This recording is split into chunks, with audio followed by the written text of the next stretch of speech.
El diputado general de Vizcaya, José Luis Bilbao, ha anunciado que este territorio no va a asumir las medidas adoptadas unilateralmente por el gobierno del PP por ser injustas en lo social, en lo político y en lo económico.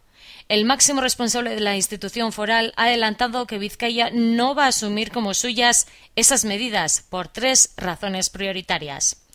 No acepta los cambios de la ley de dependencia. Nuestro esfuerzo va a seguir centrado en mantener el bienestar social de los ciudadanos y poder dar asistencia y servicio de calidad en lo referente a la dependencia y las necesidades sociosanitarias, ha declarado Bilbao. Vizcaya no necesita ser rescatada. En este sentido, José Luis Bilbao ha explicado que aquí ya se ha hecho un esfuerzo y se han tomado medidas desde 2009, tanto internas como externas. El diputado general ha añadido además que nuestras cuentas están saneadas. Vizcaya exige que sea respetado su nivel de capacidad y autogobierno. Por ello, ha pedido al Lehendakari López que se exija la convocatoria de la Comisión Mixta del Concierto Económico y que recurra ante el Tribunal Constitucional estas medidas.